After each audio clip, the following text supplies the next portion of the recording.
다시 말씀 보시겠습니다. 오늘 하나님의 말씀은 요한복음 2장 1절부터 12절까지의 말씀입니다. 요한복음 2장 1절부터 12절까지의 말씀입니다. 우리 다 같이 한 목소리로 합독하시겠습니다. 사흘째 되던 날 갈릴리 가나에 혼례가 있어 예수의 어머니도 거기 계시고 예수와 그 제자들도 혼례의 청함을 받았더니 포도주가 떨어진지라. 예수의 어머니가 예수에게 이르되 저들에게 포도주가 없다 하니 예수께서 이르시되 여자여 나와 무슨 상관이 있나이까? 내 때가 아직 이르지 아니하였나이다. 그의 어머니가 하인들에게 이르되 너희에게 무슨 말씀을 하시든지 그대로 하라 하니라. 거기에 유대인의 정결 예식을 따라 두세 통 드는 돌 항아리 6이 놓였는지라. 예수께서 그들에게 이르시되 항아리에 물을 채우라 하신즉 아귀까지 채우니 이제는 떠서 연회장에게 갖다 주라 하심에 갖다 주었더니 연회장은 물로 된 포도주를 맛보고도 어디서 났는지 알지 못하되 물 떠온 하인들은 알더라. 연회장이 신랑을 불러 말하되 사람마다 먼저 좋은 포도주를 내고 취한 후에 낮은 것을 내거늘 그대는 지금까지 좋은 포도주를 두었도다 하니라. 예수께서 이 첫 표적을 갈릴리 가나에서 행하여 그의 영광을 나타내심에 제자들이 그를 믿으니라. 그 후에 예수께서 그 어머니와 형제들과 제자들과 함께 가버나움으로 내려가셨으나 거기에 여러 날 계시지는 아니하시니라. 아멘. 오늘 본문의 말씀은 예수님께서 가나의 혼인잔치에서 자신의 첫 번째 표적을 일으키신 사건을 기록하고 있습니다. 성경은 표적이라는 단어를 사용할 때 의도적으로 구분해서 사용을 했는데요. 성자 하나님이신 예수님께서 이 땅에 오셔서 그리스도이심을 나타내기 위해 기적을 행하셨을 때를 구분해서 표적이라는 단어를 의도적으로 사용했습니다. 즉 예수님께서 그리스도이심을 나타냈던 사건이 오늘 본문이 기록된 가나의 혼인잔치다라는 말씀입니다. 그렇다면 예수님은 물이 포도주로 변하게 된 이 표적을 통해서 이 땅에 그리스도로 오신 이유를 어떻게 설명하라고 하셨던 것일까요? 바로 죄사함이라는 것은 오직 예수님의 보혈의 피로만 가능하다라는 것을 말씀하며 그 보혈의 피를 십자가 위에서 흘리시기 위해 예수님이 그리스도로 이 땅에 오셨다는 것을 선언하시기 위해 이 포도주의 표적을 사용하셨습니다.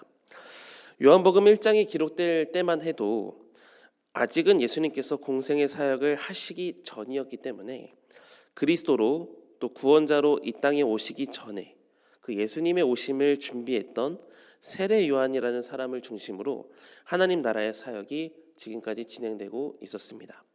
그러나 세례 요한은 여러 차례 자신이 메시아가 아니다, 자신이 그리스도가 아니다라는 것을 여러 번 고백을 했는데요. 요한복음 2장 23절의 말씀을 보면 세례 요한은 자신을 주의 길을 곧게 하라고 광야에서 외치는 자의 소리다라고 얘기를 했으며 요한복음 1장 27절에는 세례 요한이 예수님의 신발끈을 풀기도 감당하지 못할 자다라고 고백을 했으며 예수님이 세례를 받으러 오셨을 때에는 세례 요한이 이렇게 외쳤습니다. 보라, 세상 죄를 지고 가는 하나님의 어린 양이다라고 고백했습니다. 심지어 요한복음 3장 30절에서 세례 요한은 이렇게 고백합니다. 그는 흥하여야 하겠고 나는 쇠하여야 하리라.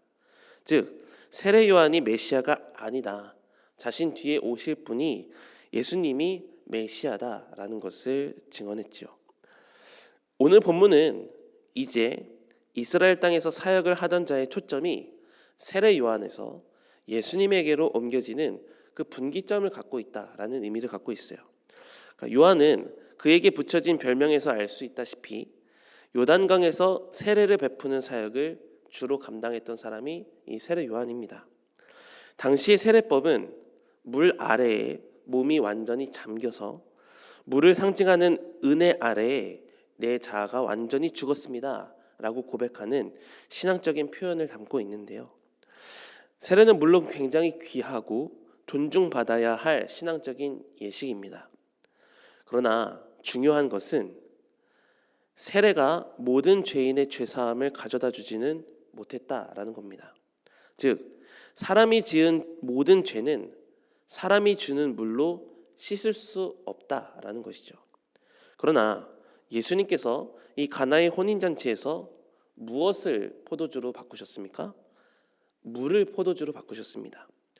세례 요한이 줄 수 있었던 것은 세례의 물밖에 없었고 그 물로서는 영원한 죄의 속죄를 할 수 없는데 예수님께서 공생애를 시작하시면서 그 물을 포도주로 변하게 하심으로 말미암아 자신이 메시아이며 죄로 만연한 이 세상을 구원할 그리스도이심을 나타내셨다라는 겁니다. 그래서 오늘 본문에서 물이 포도주로 변하게 된 예수님의 기적을 첫 표적이다라고 성경은 강조하면서 예수님이 그리스도이심을 강조하고 있는 것입니다. 여러분, 예수님께서 물을 포도주로 바꾸심으로 말미암아 이제는 예수님으로 말미암은 진정한 구원의 새 시대가 열리게 되었습니다. 죄를 씻을 수 없었던 물의 시대를 살아야 했을 때는 매번 같은 제사를 드려야만 하나님을 만날 수 있었고 그 제사를 드리고 세례를 받는다 할지라도 영원한 죄의 문제를 해결할 수 없었던 것이 우리네 인생이었습니다. 그러나 예수님께서 이 땅에 오심으로 또 새 포도주의 시대를 여심으로 말미암아 우리는 영원한 죄의 문제를 단번에 예수님께서 해결하여 주셨습니다.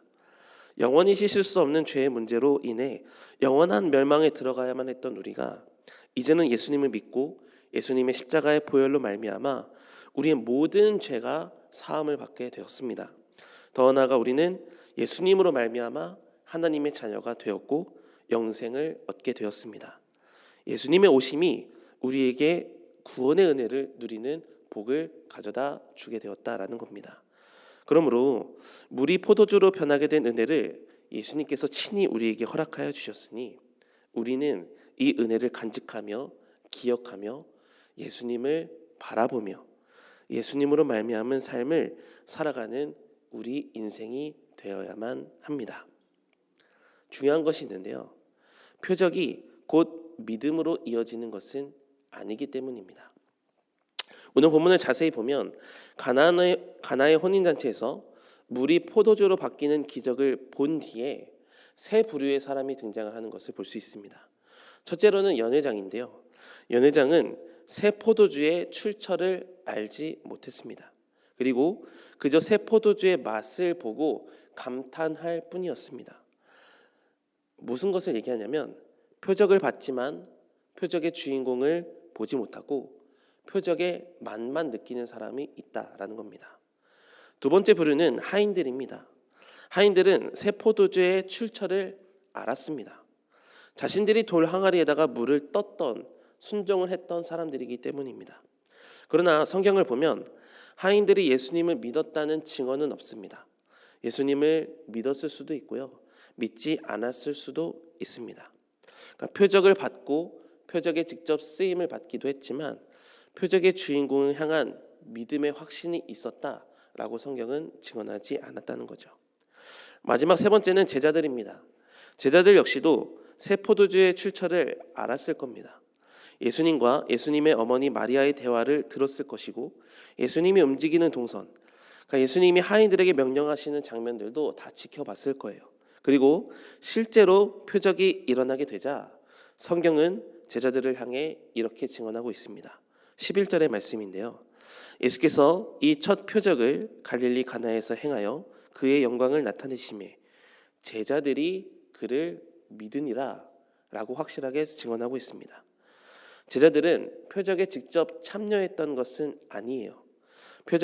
그러나 표적에 집중한 것이 아니라 표적을 일으키시는 예수님께 집중을 했더니 예수님이 그리스도시다라는 것이 이 표적을 통해서 믿어지게 되었다라는 겁니다. 그러니까 이 본문을 통해서 주님이 우리에게 말씀하시는 것은 무엇일까요? 표적은 분명히 사람을 이끄는 순기능이 있어요. 그런데 표적이 곧 믿음으로까지는 이어지지 못하기 때문에 표적을 따라가는 인생이 되는 것이 아니라 예수님을 따라가는 인생이 되어야만 한다라는 것을 말씀하고 있는 것입니다. 예수님은 이것을 좀 더 구체적으로 알려주시기 위해서 죽으시고 부활하신 후에 도마에게 찾아와 이렇게 말씀하셨습니다. 요한복음 20장 29절의 말씀인데요. 예수께서 이르시되 너는 나를 본고로 믿느냐? 보지 못하고 믿는 자들은 복되도다 하시니라.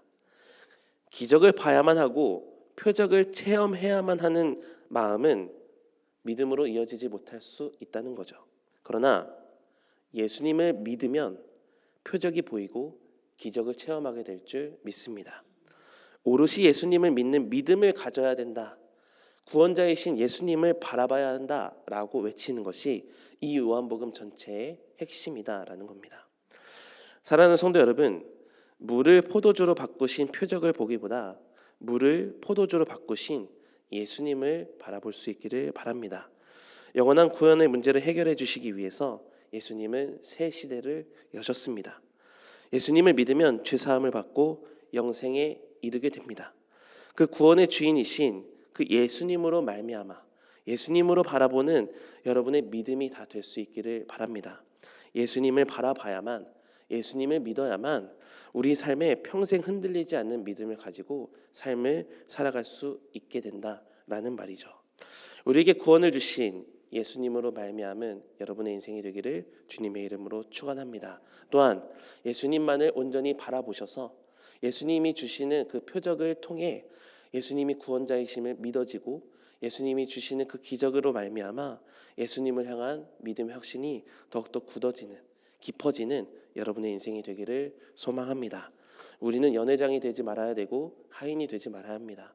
우리는 제자들처럼 예수님을 믿어지는, 예수님이 믿겨지는 그런 인생이 되어야 되게 될 줄 믿습니다.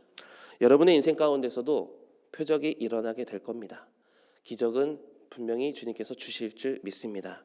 그 기적을 체험하는 여러분의 인생이 되기를 소망하되 기적으로 만족하는 것이 아니라 기적을 주시는 예수님으로 만족할 수 있는 여러분의 신앙이 될 수 있기를 주님의 이름으로 축원합니다. 기도하시겠습니다. 하나님 감사합니다. 우리에게 은혜를 베풀어 주셔서 영원한 멸망에서 영원한 생명으로 이어지는 구원의 은혜를 허락하여 주시니 감사드립니다.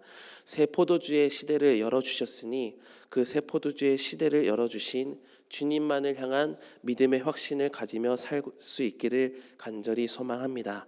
주님, 보여져야만 믿는 인생이 아니라 보지 않고도 믿을 수 있는 믿음을 허락하여 주시고 예수님을 향한 믿음의 확신을 가지고 기쁨과 감사로 삶을 살아내는 우리 인생이 될 수 있도록 인도하여 주시옵소서. 하나님, 한 주간의 시작을 주님과 함께 할 수 있도록 은혜를 베풀어 주셨으니 한 주간의 삶이 맞춰질 때에도 주님으로 말미암았다라고 고백할 수 있는 인생의 기적들이 일어나기를 소망합니다. 우리에게 은혜 베풀어 주시고 주님만 더욱더 바라보며 주님을 향한 믿음이 깊어지는 한 주간의 삶이 될 수 있도록 우리를 인도하여 주시옵소서. 예수님의 이름으로 기도드립니다. 아멘.